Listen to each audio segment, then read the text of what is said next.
பொதுவாக ஒரு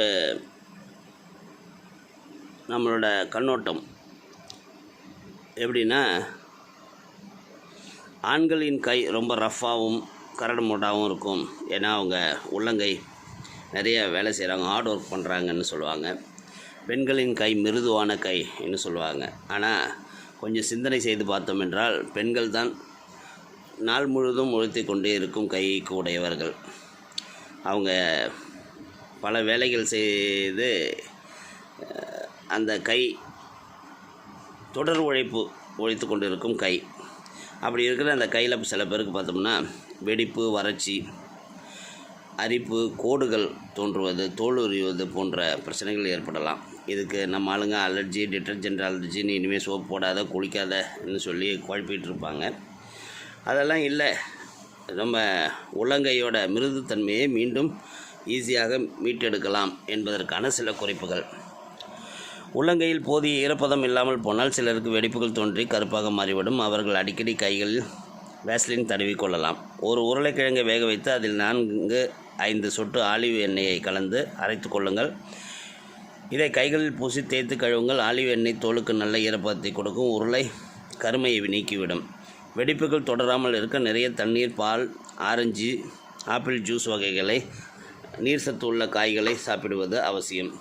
vitamin C குறைபட்டால் சிலருக்கு கைகளில் தோல் உரியலாம். டிட்டர்ஜென்ட் பவுடர், சோப் போன்றவற்றாலும் அலர்ஜி ஏற்பட்டு தோல் உரியலாம். ரொம்ப ரேர் கேஸில் 2 டீஸ்பூன் ஓட்ஸ் பவுடருடன் தயிர் கலந்து கை, உள்ளங்கை, விரல் இடுக்குகளில் பூசி மிதமாக வெந்நீரில் தேய்த்து கழுவுவதுடன் மறக்காமல் நெல்லிக்காய் ஜூஸ் குடியுங்கள். நல்ல பலன் கிடைக்கும். நகத்தின் நிறம் சிலருக்கு திடீரென்று பழுப்பு நிறத்திற்கு மாறலாம். இரும்புச்சத்து குறைபாடு தான் இதற்கு காரணம். பச்சை காய்கறிகள், கீரை வகைகள், பால் போன்றவற்றை உணவில் சேர்த்து கொள்ளுங்கள். காய்ச்சிய வெதுவெதுப்பான பாலில் விரல்களை அமிழ்த்தி ஊறவிடலாம். அதீத வெயில், கடும் குளிரோ சட்டென்று நம்மை பாதிக்கும் போது விரல் நகம் உடையலாம். பாதாம் பாலை விரல் நகங்களில் தடவி அரை மணி நேரம் கழித்து கழுவுங்கள். நகம் வலுவடையும். நகங்களில் திடீரென்று வெள்ளை புள்ளிகள் தோன்றும். நம்மை அறியாமலேயே நகங்களில் விழும் சின்ன அடி அல்லது பலமான அழுத்தம் காரணமாக இரத்த ஓட்டம் குறைவாகி இப்படி வெண்புள்ளிகள் வரலாம். நகத்தில் வெண்ணெய் அல்லது தயிர் தடவி வந்தால் ஓரிரு நாட்களிலே புள்ளிகள் மறைந்துவிடும். உள்ளங்கை மற்றும் கையின் மேல் பகுதியில் தேங்காய் எண்ணெய் தடவி தினமும் 5 நிமிடங்கள் கைகளை மூடி திறந்தால் தோலில் சுருக்கங்கள் நீங்கி தசைகள் விரியும். நேரம் கிடைக்கும் போதெல்லாம் ஒரு எலுமிச்சம்பழத்தை உள்ளங்கையில் வைத்து உருட்டி கொண்டே இருங்கள். பஞ்சு போல் உள்ளங்கை மிருதுவாக மாறிவிடும். சிலருக்கு உள்ளங்கால்கள் உலர்ந்து போய் கருத்து விடுவதோடு வெடிப்புகளும் இருக்கும். இதற்கு 2 டீஸ்பூன் கடுகை ஊற வைத்து அரைத்து கொண்டு அதில் 1 டீஸ்பூன் எலுமிச்சஞ்சாறு கலந்து கொண்டு இதை இந்த பேஸ்ட்டை உள்ளங்கால், விரல் இடுக்குகள், நகங்களையும் சேர்த்து 4 முறை 10 போல் போட்டுக்கொள்ளவும். இதை 1 மணி நேரம் ஊற வைத்து விட்டு கழுவவும். இன்னும் சிலருக்கு உள்ளங்கையில் மிகவும் கரடு முரடாக இருக்கும். அதற்கு 1 டீஸ்பூன் கெட்டியான தயிரை, அரை ஸ்பூன் எலுமிச்சம் சாறுடன் கிளிசரின் 5 துளிகள் விட்டு கலந்து 2 கைகளையும் நன்றாக பூசி தேய்த்து கொள்ள. கைகள் ஒன்றோடு ஒன்றை தேய்க்கும் போது சிறிது நேரத்தில் அது உலர்ந்துவிடும். கைகளில் சிறிது நீர் தெளித்து மறுபடியும் தேய்த்து விடவும்.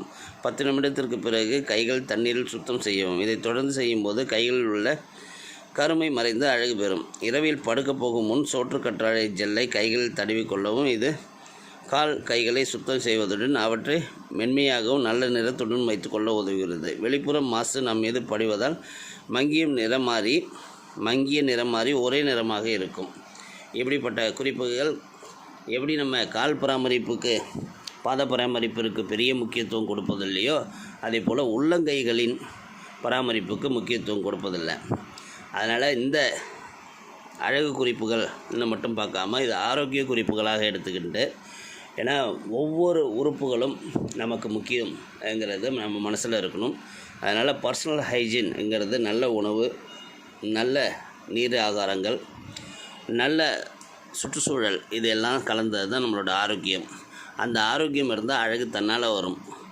ஆரோக்கியம் இல்லாதவங்களுக்கு எவ்வளோது அழகு குறிப்புகள் நீங்கள் போட்டு என்ன பண்ணாலும் ஒன்றும் கிடைக்காதுங்கிறது தான் உண்மை. அதனால் ஆரோக்கியம்தான் அழகுக்கு அடிப்படை. அப்போ அந்த ஆரோக்கியமாக இருக்கிறவங்க சில அழகு குறிப்புகளையும் பயன்படுத்தி மிக பொலிவான தோற்றத்தை நாம் கொடுக்கலாம். வாழ்க வளமுடன்.